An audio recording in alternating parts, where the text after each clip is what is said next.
A couple of people mentioned about PIA and PII. So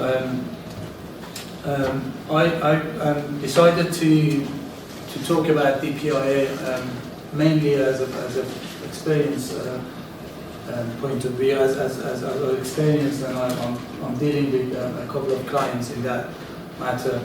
We find it quite challenging and sometimes quite puzzling. So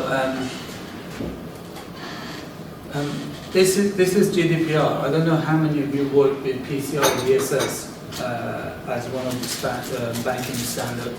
It's very descriptive, very complex. But GDPR, I find it extremely complex, and a lot of things in GDPR is quite difficult to kind of apply to your organizations, or you work for organizations. My own experience is if you work for organizations for quite a long time, and if you know the culture of that organization, then GDPR becomes easier, rather than as a consultant or external person going to that company and then trying to find out what is happening in that company and trying to apply GDPR or find to work with them through the GDPR documentation is extremely difficult. I don't know what is your take. I don't know how many of you done any consultation with other companies in terms of GDPR. External companies is extremely difficult. Basically, it's like this. because a lot of things about GDPR is back to culture and how company behaves, and how culture in terms of how management style is really challenging. In terms of DPIA, the GDPR focuses on impacts on data privacy values and proposed DPIA. Unlike ISO 29134, how many of you are familiar with these two? Okay. This is a British standard. This is very useful tool. I find it very useful if you're dealing with personal data. So if you haven't experienced using this, have a look at this 112 one. This is really good methodology to use for impact assessment. But these two, I'm using PIA, privacy impact assessment, unlike GDPR. And in here, the focus is in the impacts of all dimensions of privacy, rather than only on data privacy values. So obviously GDPR didn't propose any specific methodology. It's up to organizations to find their own methodology. But like risk management, if you want to, you can use different methodologies, obviously. So most people try, or they want to use ISO 23000. Some people go with different methodology. So DPIA, you can use, which we use in two cases. We use this British standard for DPIA, and it worked, and it's quite comprehensive in that sense. But the focuses are different. That's what just wanted to highlight this in terms of what's the difference between DPIA and PIA. And also the different things about PIA, which is the PIA refers to consultation with stakeholders, unlike GDPR, which is concentrate on individual rights and individual freedom, individual privacy. So that's the slight difference. So GDPR is kind of narrowed down this issue of privacy and right and individual right and freedom, unlike unlike this, which is on a stakeholder, concentration is on the stakeholders.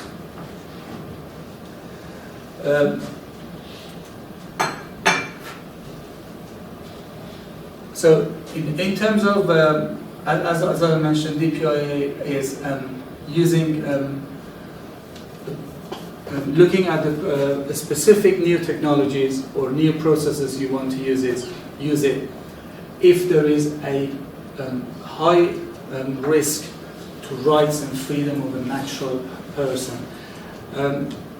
Have you read GDPR? I mean, you've seen a lot of this rights and freedom and natural person. I think the reason is because GDPR is coming. The background of GDPR is going to the Human Rights Act and the Human Rights Convention, which is a lot of this is influenced heavily by that. So DPIA is helping you before the start of any process, or before adopting any new technology. You do the assessment of the impact, which is processing of that data has on personal data. So I put this link in here just to explain more about GDPR, which I find it quite useful. Obviously, you will receive this slides.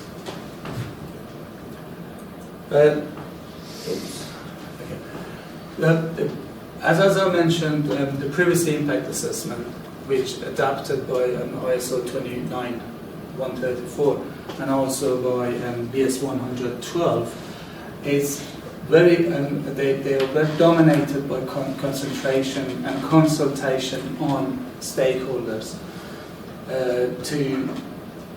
in order to provide a treatment for privacy risk. Whilst both are referring to risk to individual privacy, but the route they go is different. So they are concentrating on the stakeholders, and obviously it goes to the report of this. I think in the slides is coming how whether you have to publish your DPIA report in your organization or not. There is no mandatory request by GDPR in which you have to publish it. But it's quite good PR tools for your company if you publish your DPIA report to explain to your clients and to your customers how you treat privacy, individual privacy and data protection treatment you have in place. Obviously, you need to take off some elements of information about sensitive information about your organizations.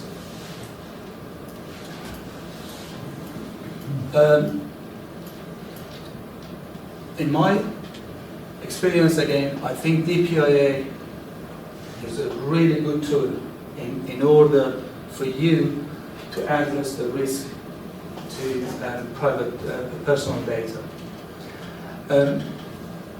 A lot of security people in your organizations, they're always moaning and complaining about the lack of fund, lack of investment in security, and we, I work as a security, and I know how difficult it is sometimes to convince board of management in terms of funding, in terms of investment in new technologies. So DPIA, I think, is a the whole GDPR process, generally speaking, it gives, in my opinion, a very good platform to convince companies, enterprises, how important is the treatment of the risk. Obviously, the risk should be identified by business, but it gives a platform to show them what consequences will be for a company if they don't treat risk. Okay, not in all cases DPIA required.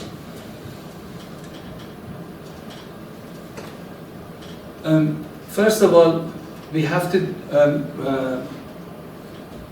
conduct the DPIA before processing. So, if your company wants to adapt a new technology or go to the new processing system, they have to conduct DPIA. But the DPIA should also be consistent with the organizational activities, and is not something which you see as a one-off activity.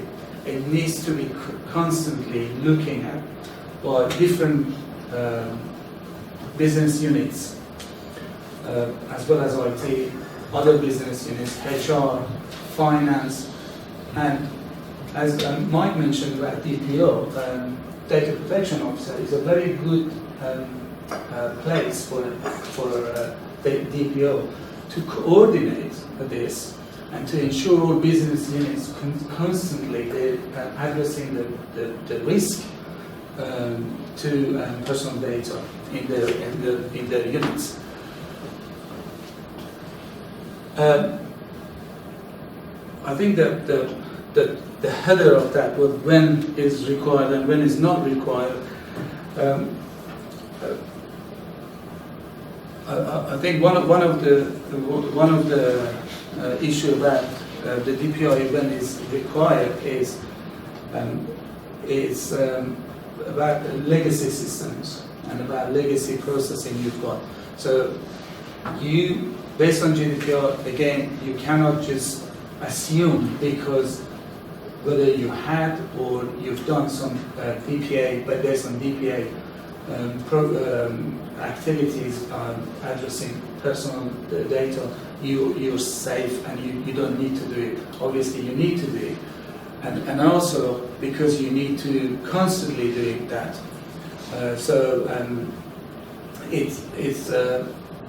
It's something benefit your organizations. So where the processing is not likely to result to high risk rights and freedom of natural person. So this is coming from Article 35. So if the risk is not high to personal data, you don't need to do DPIA. And also, if you had similar to this, which is, there is if for this, if you had a very similar to this, which you had it quite recently, so in my opinion you don't need it, unless it's been done a very, very long time ago, or over 2 years, over a year. So otherwise you need to do that. Rosa? Yeah. Could I just start, to take that example therefore? This one. Obviously we're looking at DPIAs against a form of processing, a type of processing, but presumably one can use that to say if I do a DPIA generically, I can apply that to multiple clients, presumably, can I?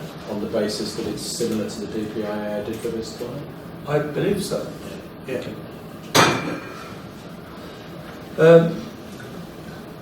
The other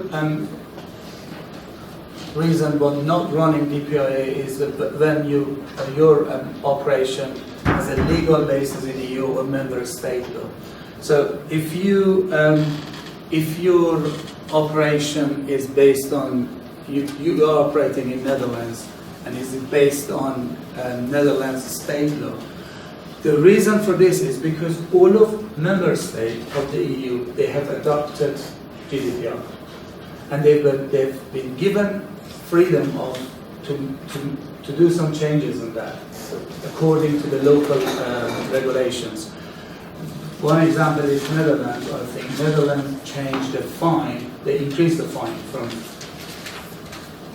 They increased. I can't remember what percentage they increased, but they increased that one.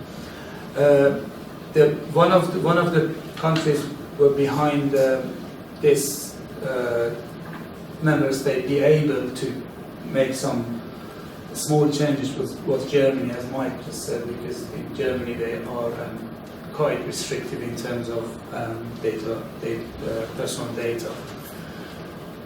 The fourth reason for not running DPIA is this is again coming from Article 35, and this is processing included on the optional list, and I would say this is if it comes by the supervisory authority, which comes in GDPR. If you look at GDPR, you see this concept, the supervisory authority, which each country has got different supervisory authority, and in UK is ICO. If ICO provide an exceptional or an optional list, which is they just say there is no need for DPIA. You can't just ignore DPIA. And again, for one example, not in the UK, but I know one example for this is Belgium. They've got that optional list, and they were given that freedom for certain processing not to require DPIA.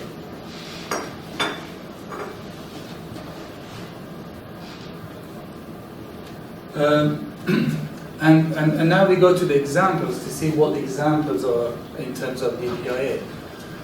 So, if you're an insurance company or a bank and you're screening lots of customers against credit reference database, so obviously you need DPIA.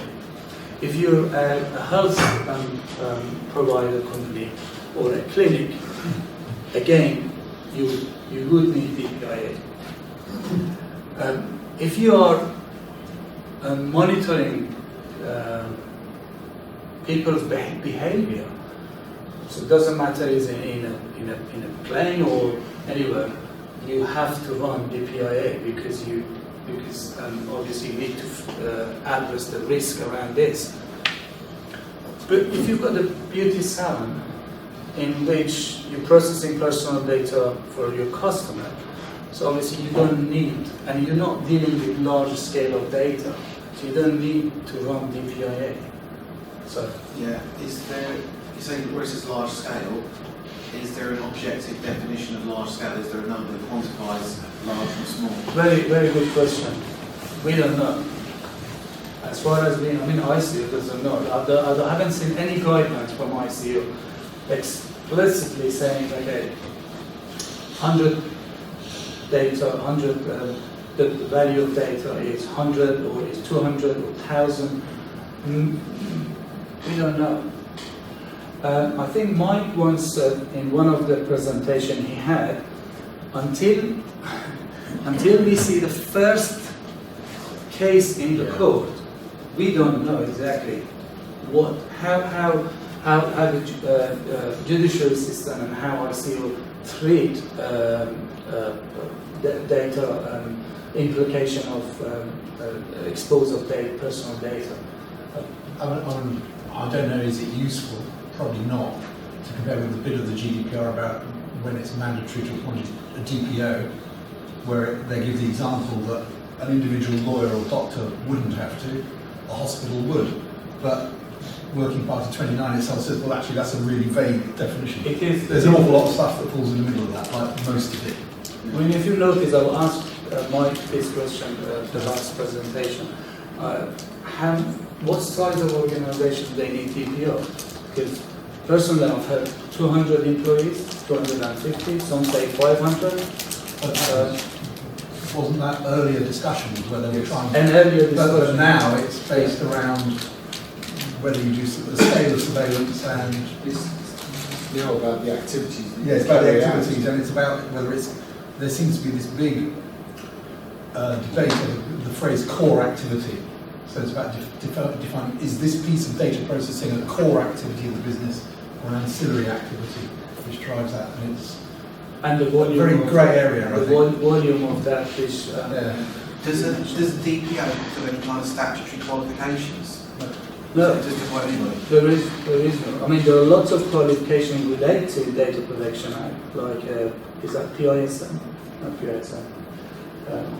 Here, which you get training for similar activities. So it's conceivable that somebody can get appointed as a DPO and haven't even been CRB checked. Again, I think that backs to how organizations treat. Is it culture of organization? It depends on. Again, my own experience is every organization you go, they define and they act and they follow and they try to address GDPR requirements. They always refer to their culture and the way they deal with the similar issues. And it's really interesting if you obviously large organizations, they don't have this problem, or they have less problem than a small and medium organization.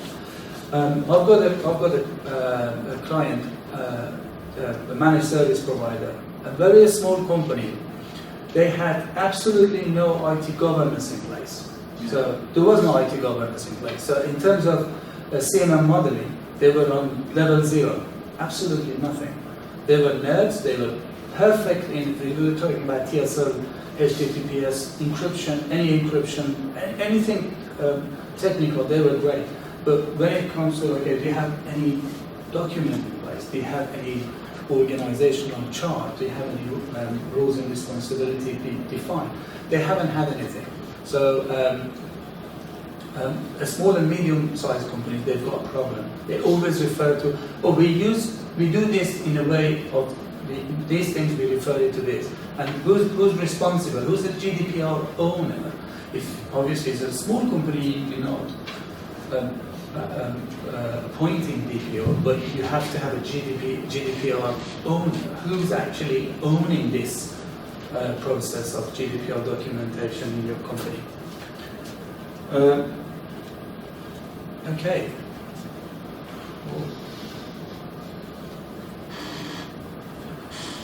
Okay, and what is included in DPIA? We had a conversation this morning and this afternoon about Mike had that action plan, six steps of action plan.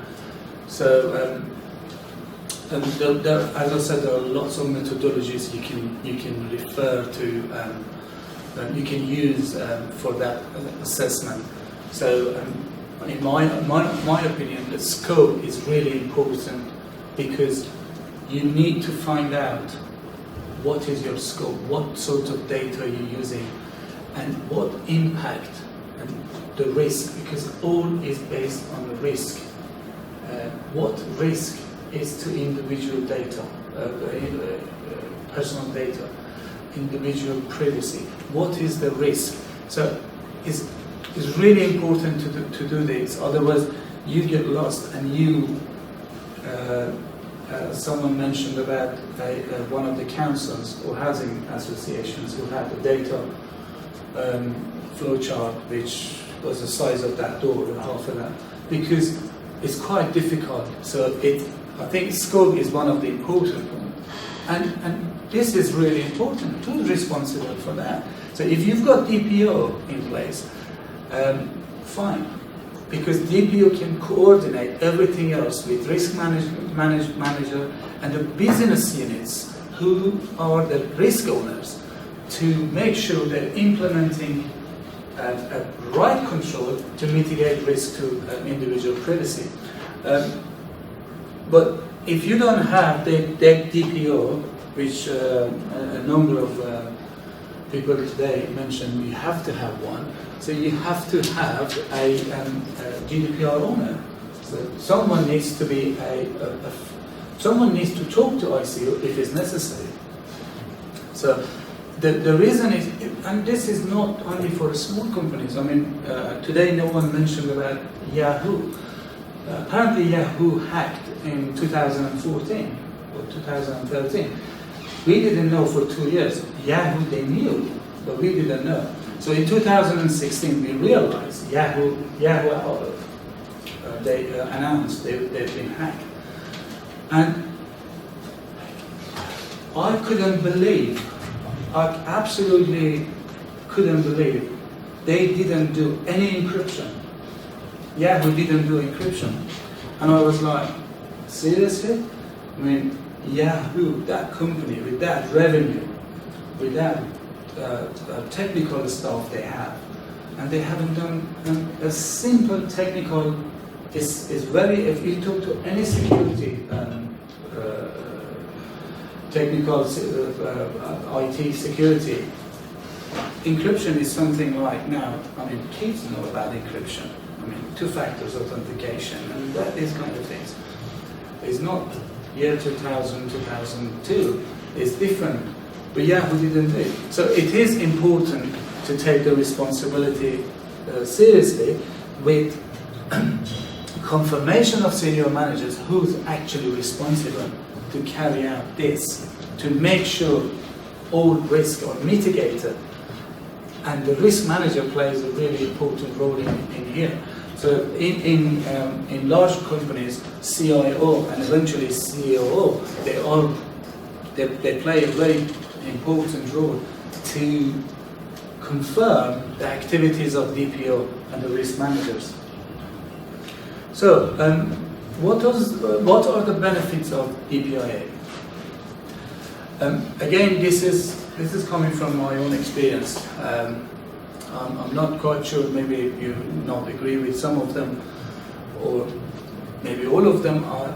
But this is my experience. I think the first thing is obviously is demonstrate you are complying with GDPR. GDPR they didn't ask you to go follow a specific standard, a specific methodology, but you can show that your company is actually taking GDPR seriously by doing DPIA.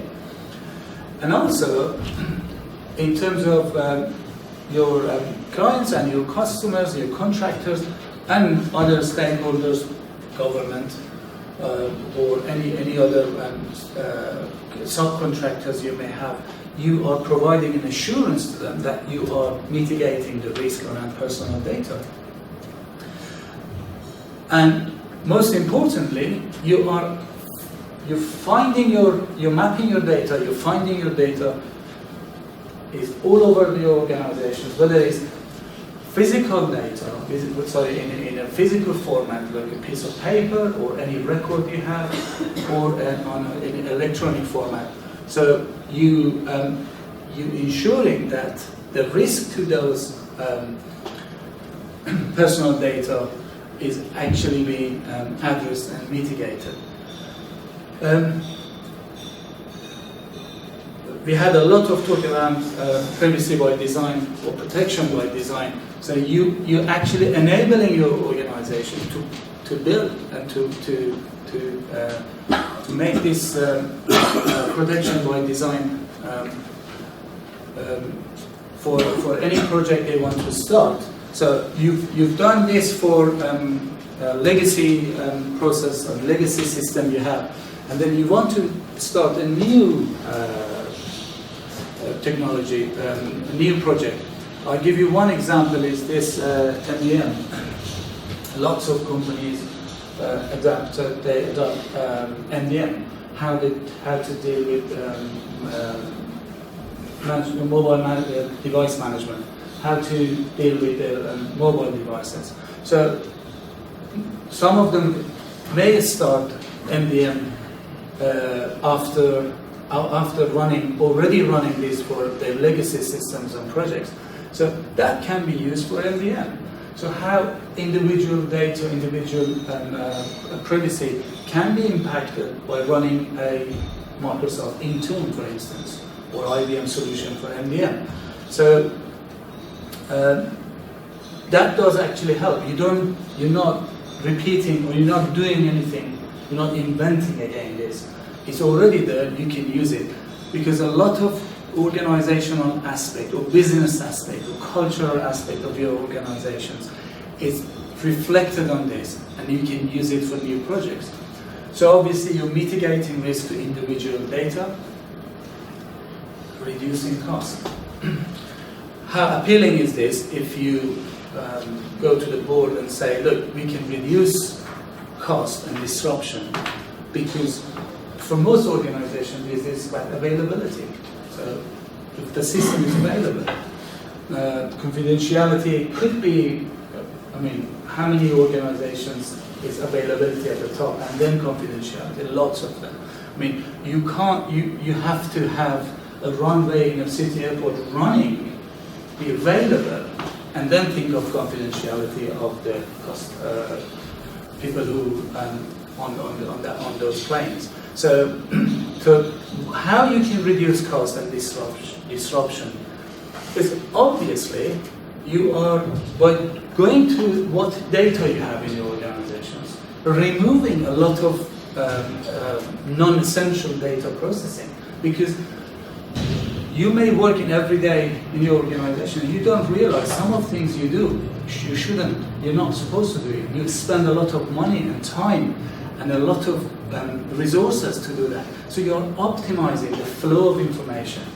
And if you run a retail company, this is like a gold mine for you, because you are reducing your costs a lot. I mean, for all organizations, but a lot of organizations which is got rely heavily on reducing costs on that, even very, very small non-essential operation. And also, in terms of disruption, is you helping in order of one of the speakers mentioned about, Mike mentioned about business continuity and disaster recovery. So this is actually helping you to when you're doing project design earlier stage using DPIA, is you're finding a lot of non-essential activities. You find a lot of risk which you may through the risk assessment you may miss it. You're helping those process the parallel to this to safeguard your data, which is again less disruption. I go quickly to this because we had a lot of conversation around privacy by design or privacy by default, which I call it data protection by design. Or it's not my invention, but I like to use data protection by design and by default rather than privacy, because privacy is very narrow. That's why I use data protection. So by design, we had again a lot of discussion around this, which from earlier stage of any process or any new system, we have to embed data privacy into it in order to make sure we are with less cost and a more effective way to preserve personal data. By default is obviously defines the process. This is again someone mentioned today about I think you mentioned something about automatically automatically secure data protection rather than friendly. You said that, and you mentioned about how we make sure we secure automatic security data protection. So these two terms constantly coming. I mean, mostly concentration on data protection by design because of the new project and new technology you start in your company.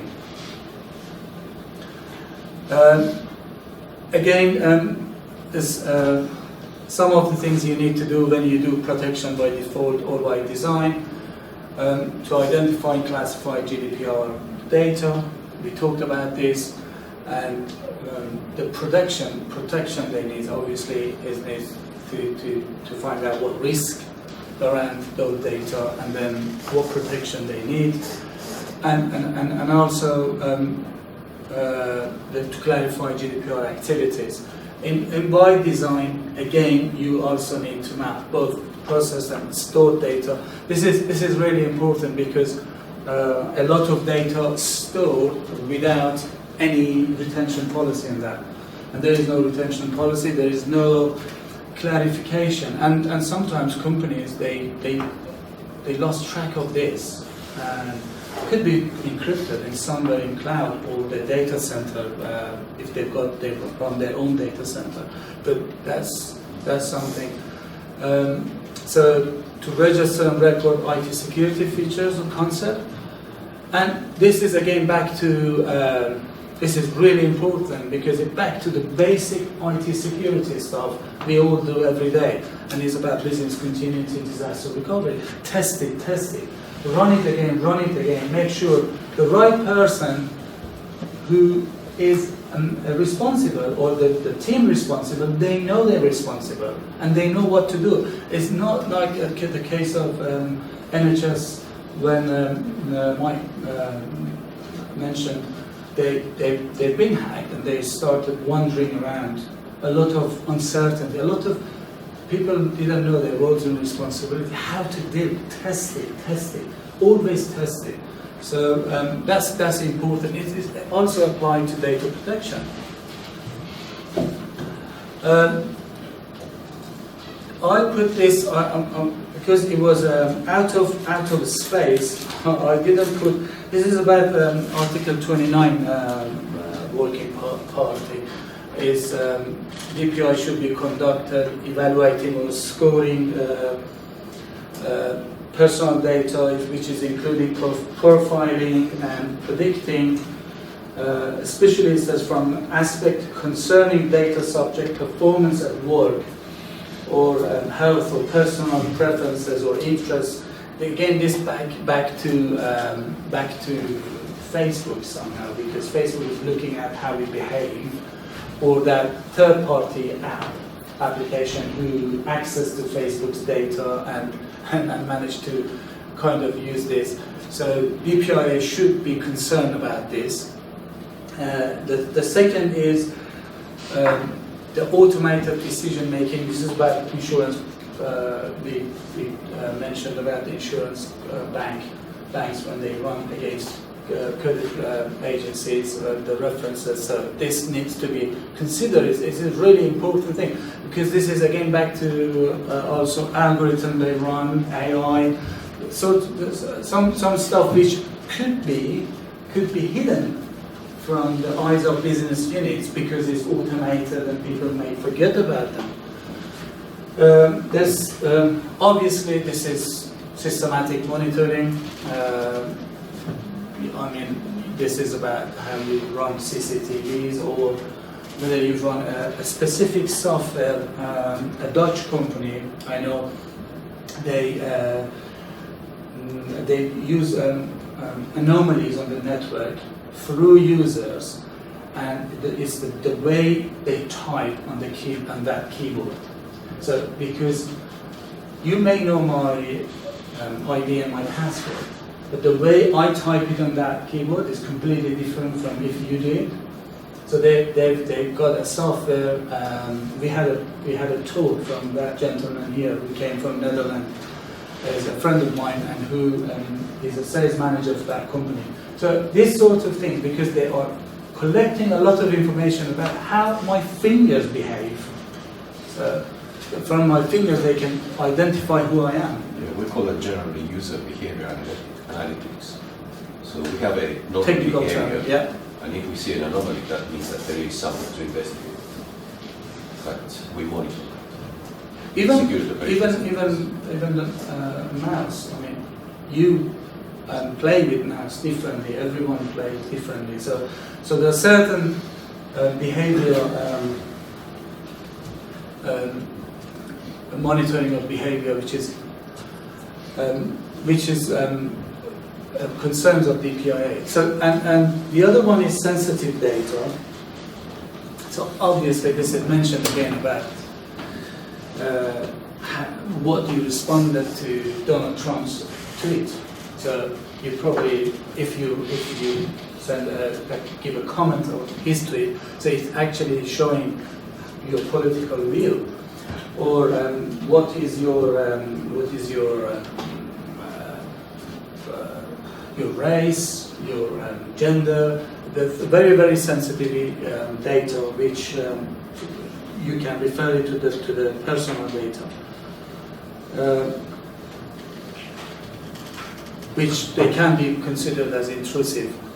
Again, a large scale of process data. This is the GDPR does not define what constitutes large scale of data. You're absolutely right. But I think that the Recital 91 provides some guidance, but I don't think there is a guidance. Correct me if I'm wrong, Mike. I don't think there is anything you can go and find what is the largest scale. So I think we have to wait and see what the first court case in court, the outcome will be.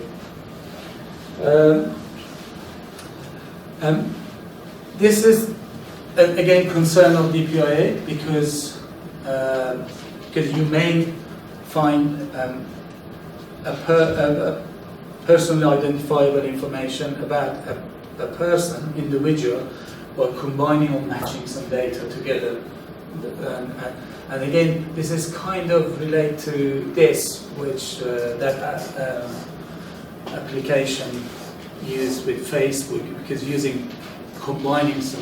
matching some information and then finding about that person, what evaluating. This is also his concern. This is obviously is concern of DPIA, because if you run any NHS or if you any judiciary services, or I still am not quite clear about government agencies, how they should approach the GDPR. So I don't have any experience. I don't know anything about that. And the use of technological solution. This is again back to my example of MDM, mobile device management. So how the impact of that new technology could jeopardize or expose personal data, the use of that information, that solution. This is obviously, we know all about this. So any data goes outside the EU, which is hundreds of terabytes and terabytes, am I right? Because AWS, they say they've got data center in Luxembourg, Microsoft, Google, Apple. So this is a big thing. I mean, so that's why I say GDPR concerns the whole world. Because if you're sitting in Shanghai and has nothing to do with the EU, but you've got a lot of things to do with the EU. So DPIA required, whether you have to do. My experience shows, even if you're not doing, you've got a small company where you've got a lot of clients and lot of customers, I would suggest, you should run DPIA. It's really helpful tool. It really does help for stand out the risk and how you want to address the risk, mitigate the risk. Obviously, you have to define what are the character of your project and what are the data protection mechanism and the related risk, and what are the solutions and how you want to mitigate it. You can't run all of these without a signature of the board and management. So management should sign off everything. If you don't sign off, there is absolutely no point of doing it. This is again really important. You need to inject data protection activities into your company. You have to embed into the culture of the company and organization. It has to be part of your organizations. It's something people should pick up. We, during the lunch break, I had a conversation with a couple of people who are not here in here. We tested a company. We put about 50 USB sticks in different places in that company, toilets around the company, and put some files on that. One of the files was a spreadsheet called BP top salaries. And 45% of people who found this USB, they plugged in. Oh, by the way, we enabled them using the authentication of the USB through their ID and password, through their personal account. So 45% put the stick and find, and most of them open that. They put different spreadsheet, some very not very shiny one, but the BP top salaries 2016, and then people open them. So the report taking to the board of management saying, look, your company behaving in this way, the culture is not, and the accreditation doesn't mean the culture is okay, and accreditation doesn't mean you will be okay. So people behave be a human being. We behave as a matter of curiosity. We have to find out what's happening with that, what is inside that file. And we completely ignore whatever we learn during our training. So that's my presentation. I'm quite happy to take any questions you have. Just go quickly to this.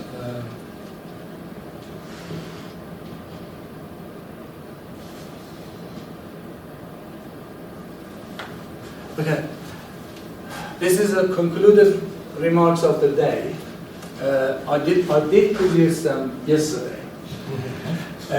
So is my conclusion in terms of GDPR. So I look at some stuff going in terms of presentations. This is what I think about GDPR, and if you are a member of LinkedIn BCS IRMA LinkedIn group, we're hoping to continue this discussion on that. If you wish to. Beg your pardon? Which group again, sorry? IRMA, BCS IRMA. IRMA. IRMA, yes. Thank you. If you want to, if you're not a member of that specific group and a member of IRMA, you need to email, you need to request on that group. I think you're admin on that admin. So this is my conclusion. You've got my email, I believe so. Some of you, but I'm quite happy to talk to you to see what and reflect your view for a wider group and the discussion we have in future in our group. In IRMA, we are very interested to get your view, because that's the way we think the group enhances and move forward by using your feedbacks, your ideas and your What CIRM stand for, is it? I beg your pardon? What CIRM stand for, please? IRMA, Yeah, sorry. Information Risk Management and Assurance. Okay, is that a separate membership body outside of BCS as well? No, it's part. It's inside. BCS has got It's a a specialist number of specialist groups, yes. We are one of the oldest one, dated 1965, our group. We've got 2,500 members, about 300 members outside the United Kingdom.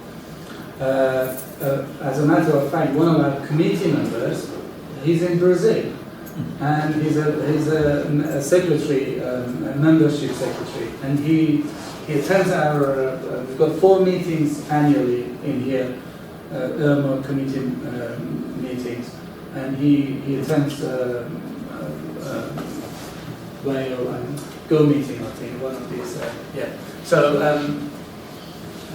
if you're not a member of BCS, you're quite more than welcome to join to BCS. If you're a member of BCS and not a member of IRMA, we are more than happy to have you as an IRMA member. And if you really want to contribute to the wider society, it's a charity work. I mean, all of us in the IRMA committee, we don't get paid. We just do it like as a charity work. So you're quite welcome to join us and take part of the activities we're doing here. So these slides will be available. We've got your email, and BCS got your email address. We don't have it. So what is going to happen? We ask a person in BCS who's coordinating. Normally it's Kerry, and we will send you the presentation. Before that, I have to check with every presenter to make sure they are happy and they give their consent to that, and if they want to make any changes. And then after that we send it. There will be some editing for that video. Again, that will be available. You can have a look at the video. And don't forget about BCS and IRMA if you're not a member. Again, come back to us. Thank you very much for staying all day in here, and thank you very much for registering to our conference. And thank you.